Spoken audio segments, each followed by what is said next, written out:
Claude Design just dropped and it can build sites like this, but everything I've seen so far, you can honestly tell it's AI. It all kind of looks the same. And if this is your portfolio website, that's a problem. I'm a senior product designer and I'm gonna show you how to properly build a portfolio with Claude Design.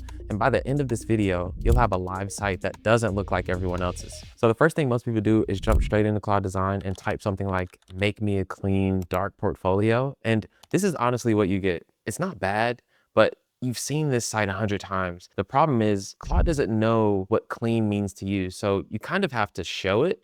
And when you do, you get something like this. How? Just hand it references. Pull screenshots from places like Mobbin, Savvy, or sites you like the feel of and drop those straight into Figma. I've noticed that this is the difference between 3 rounds of revisions and getting really close on the first pass. Once you have 3 to 5 visual references with notes, just screenshot it and send it to Claude Design. Now you turn the reference into a prompt, just simply describe what you see, but even a good prompt has gaps. And if you don't add this one line, your site's gonna look like Claude's best guess, not yours. The fix is simple. Tell it to ask you questions. That's really it. That alone turns it into something completely different. It's like having a junior designer interview you for a brief. What's the hover state? Do you want a sticky nav? And just like in any real design conversation, vague answers get vague results. The more specific you are, the more it starts to feel like something you actually built yourself. So I'm gonna go ahead and run this prompt. And we're gonna see what questions it comes back with. All right, so these are the questions that Claude needs me to answer in order to build the first draft of the portfolio website. Tell me about, hey, user experience, say 8 years of experience. We don't have to include answers to every little thing. Just the more details you provide, the better. So what 2 to 3 projects should appear? If you leave them blank, it will just try to fill in the gaps for you. So for this one, I just want to see what it comes up with. So I'm just looking for some visual direction. So I'm not going to give it exact projects that should appear. So I'm going to leave it blank and it's going to just use mockups for me instead. Reviews, testimonials. Again, same for this. I don't have real testimonials from teammates that I want to put in here for this demo project. But if I leave it blank, it will fill in the gaps for me. Let's see, hero layout direction. Let's go big editorial headline, horizontal scrolling work image, like better off. That's the direction I want to go with. Display typeface direction, pixelated. Let's try this one, see what it does. Monospace, accent colors. Let's go to acid green. Background treatment. Let's go off black.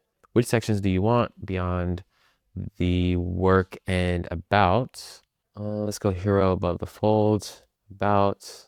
Okay, I want an index of all projects. Single long scroll page or multi-page. Let's go multi-page. How interactive / animated should the site feel? Let's go heavy. We can always refine or dial it back later. Which tweaks should I expose in the tweaks panel? Let's see. Display typeface pixelated. Yep. Accent color. Let's go background. Project imagery. Let's use device mockups for each project. For the hero, let's say for the hero headline, let's say I design software people love. And let's say continue, see what it comes back with. So now you've got your first version, but what most people do here is just keep prompting, which burns tons of credits. And half the time, Claude just does whatever it wants anyway, but there's a better way. Claude Design has a set of tools most people don't even know about. When you find it hard to describe a change in words, you can just draw it. And that's basically draw mode inside of Claude Design. And to switch to draw mode, you click draw from this toolbar at the top of the screen. And from here, you can draw directly on the canvas as you see here. So what I'm gonna do is select all of this headline text in the hero. And then you can click anywhere on the screen and start typing a note for Claude Design. So I'm gonna say something like, center this text horizontally on the viewport. And what I'm going to do is send this and see what Claude Design does. So in theory, what I want is for all of this text to be centered on the screen. And this is what it came back with. It centered all of the text in the hero horizontally within the viewport. I think what I'll do now is select more text to make some changes here. So what I'll do is select I design here at the top and then people love here at the bottom, update this text to use the sans serif font from the project, keep the text all caps. And then from here, what I'll do is basically just paste the same note here. So I'll do that here, and I'll go ahead and hit send on this one. And let's see what it comes back with. Okay, so it kind of misinterpreted what I was trying to say. I only wanted iDesign and people love to be this sans serif type, not all of it. So what I'll do now is try something else. So I'm gonna go back into draw mode, and I'm gonna highlight software, gonna select this, and then I will leave a note here to say update the word software to use the bitmap pixel font. Don't update or change the other words in the hero. Let's hit send. Okay, this is what it came back with, and this is essentially what I wanted. I wanted the word software to be in that bitmap pixel font, and I wanted these other words, iDesign and people love, to be in the sans serif typeface. So obviously this still isn't feeling quite right, but there is a direct way to make edits to elements on the page where you can click and change things like the font, the color, spacing. It sort of feels like editing layers in Figma. So what I'll do to switch to that mode is I'll click edit, and now I'm in this edit mode. So I'm gonna play around with a couple of things. I think I'm gonna start by making iDesign smaller. So I wanna try to select the text box, okay, and then it's using enter tight. I actually think 180 feels right. I also want to change love to be in the, I want to make it white, and I want to also set it to be enter tight and set it to be all caps. Take off the italics. Okay, so it looks like I may not have the option to do that from here. So what I will do instead is just go ahead and update the text size to be the same as what I updated for iDesign at the top. So we'll just say 180, just make it a clean 180, not 180.2. And then I will set this one to be the same, 180. And as you notice up here, all of these updates are going to be queued for Claude to edit all at once. So it's not updating the design immediately. It's just showing me a preview of what it will look like, and it will save everything as soon as I am done making changes. So as soon as I exit out of this panel here, it's going to save the design. And I think I want to also make this word bigger. So let's make software. What does 300 feel like? I think that feels better. Okay, something still isn't working. What about the weight? I think it's too heavy. These just aren't working together. It's too big. Let's see, 150 and 150. Let's make this 150, and then I think I'll get a better sense for how this feels once love is in the same formatting as iDesign and people here. So I'm gonna go ahead and exit out of this panel and apply the changes that I just did. So I'm gonna do that. And as you see over here on the left, Claude Design is now thinking, and it's applying the two direct edits that I just made inside of edit mode. All right, so it has applied the changes I made in edit mode. And as I mentioned previously, I want to update love to be in the same formatting as iDesign and people. But to do that, I want to add a few other changes as well. And one of the best ways to do that is to use comment mode, because it allows you to batch a bunch of different edits that you'd like to make. And Claude Design will essentially create a queue of those changes and apply them for you. So what I'll do is leave a comment here to update the formatting of the word love to match the all caps formatting of the words people and iDesign. So I'll send that one to Claude. And then what I'll do is leave a comment to, let's see, remove this animated banner. I'm gonna send that to Claude. I also want to remove this. I say remove this. And as you can see, it's taking those comments that I write and it's starting to read them. And then it's gonna handle all of the pending edits one at a time. So what I'll do is reload, because as you can see, I have a new version of the design that's ready for me to review.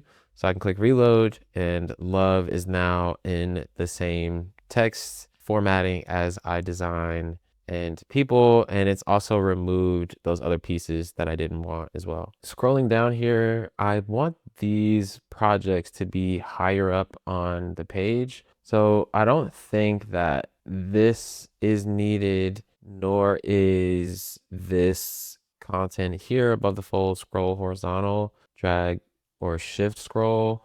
I don't think any of this is needed. So what I'm going to do is leave some comments to remove this and remove this as well. And so again, Claude is going to read those comments and apply them to the design. But here's the one that changes everything. You see this panel down here on the right? Claude actually built this. It looks at what was generated and it picks the things that you'd probably want to change. So instead of going back and forth to the text box over here, you can just play around with these different options inside of the tweaks panel, and Claude will update the design. And this is why a lot of AI sites look like AI. People get the first result and they just ship it. They ignore the details that make a design feel human. So in my case, it's giving me options to tweak the display typeface, the accent color, and the background color. So if I click this drop down here, you'll see that I have different options inside. I can change the primary display typeface to be this pixelated typeface. I can use this condensed font, this editorial serif. I think this one looks really nice. It just doesn't fit the vibe I'm going for on this design. And then there's the modern grotesque. This one I think feels the best. However, I'm torn between modern grotesque and the pixelated font. I am leaning more towards having a pixelated font, but I'm just not a fan of this particular font. So I want to do some digging and find a better font that I want to use. But as you can see over here in the tweaks panel, I have options to explore different accent colors. So I can see the yellow, blue, orange, or no accent colors at all. And as we scroll through the page, you'll notice that everything is pretty much just white. But I think for this design, I'm going to keep it green. I just feel like that one fits the vibe best. And then it gives me some options here to play around with different background colors for the page. So this is pure black. I also have a soft black, which is just a really dark gray. And then it has this option called scan, but I'm not 100% sure what this one means. So I think for now, I'm just going to stick with pure because that one seems to work best with the accent color as well as some of the different device mockups they have here. Your site looks a lot better now, but it still kind of feels like AI. And I can tell you exactly why. In most cases, it's because nothing moves. There's no animation because your layout is fine, the fonts are fine, but it just sits there.